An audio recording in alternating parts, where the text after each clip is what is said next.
There are albums that age into their reputations and albums that mellow with time, and albums that lose their sharpness as soon as the world catches up with them. And then there's the dreaming. Every time I put the needle down, it still feels dangerous and volatile, and it has the same heat and unpredictability it had when I first heard it on cassette in the mid-1980s. Nothing about it has softened. When I spin it now, I hear the sound of possibility still, as if anything can happen.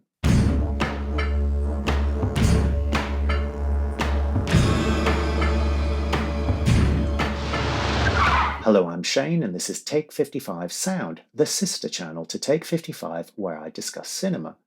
Here I talk about records in my vinyl collection through the avenues of feeling, memory, theme, and symbolism. And it's my attempt to understand why certain records have affected me in the way that they have. The Dreaming is one of those albums that has never left my system. If I had to choose one idea that binds this record together, it would be metamorphosis. Not as symbolism or as philosophy, but as survival. The stories on this album highlight people seeking a shape that can withstand the pressure of the world outside. They crack and reform. They hide and emerge. They defend and they surrender. Kate channels them all through her voice, an entire universe skewered through her distinctive personality.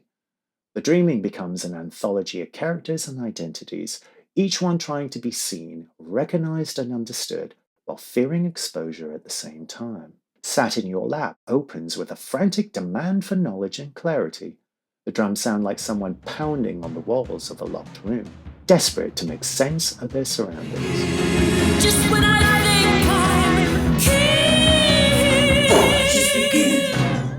It feels like someone trying to seize control of a world that's continually slipping through their fingers. All the Love picks up that fear from being seen and it magnifies it. Only tragedy allows the release of love and grief, never normally seen. I didn't want to let them see me weak. I didn't want to let them see me weak. But I know I've shown that I stand at the gates alone. It's a devastating verse. A person terrified of exposure, terrified of the gaze of others, terrified of appearing fragile. And even the quirky "There Goes a Tenor" falls into this idea. The characters talk like actors in their own memories.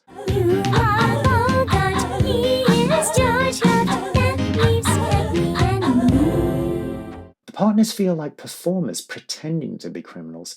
It's as if the memory of the event has somehow become the actual story itself, and everyone in it is wearing a role that doesn't quite fit. Alongside the hunger to be recognized is the constant struggle between independence and dependence.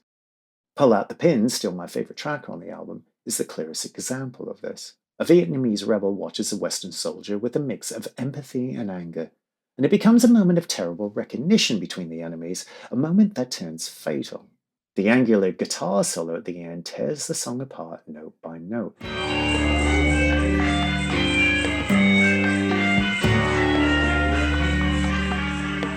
And we hear a life dissolving as the track fades.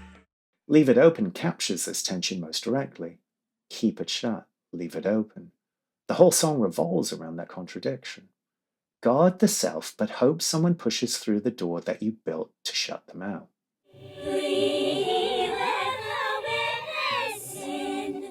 The shout at the end, "We let the weirdness in," feels like the album's thesis. Nothing grows in an airless sealed room, and no one survives an open wound. The album lives in the space between these two states, but it's the theme of transformation that gives the Dreaming its shape. The drone, the chants, the sudden bursts of energy, they all create a sense of ritual. On the title track, there's this idea of indigenous people being mistaken for trees. Many an aborigines mistaken for a tree, till you near him on the motorway, the tree begin to breathe.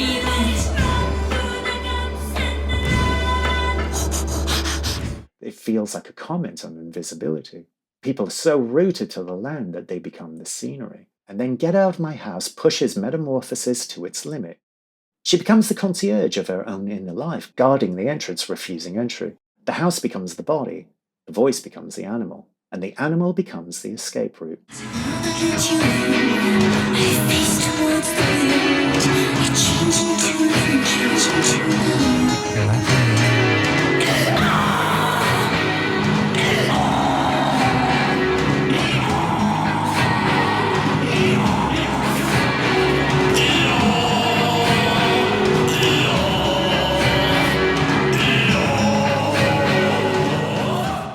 person turning into something else so they can't be hurt anymore.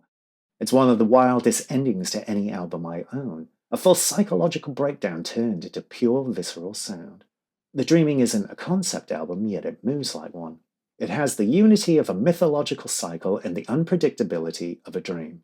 Every track seems to ask the same question: how do you protect the self without losing your connection to the world? How do you stay human when everything around you is always shifting? The only answer the album offers is transformation. You adapt, you change shape, you rebuild your boundary, and in that change, you survive.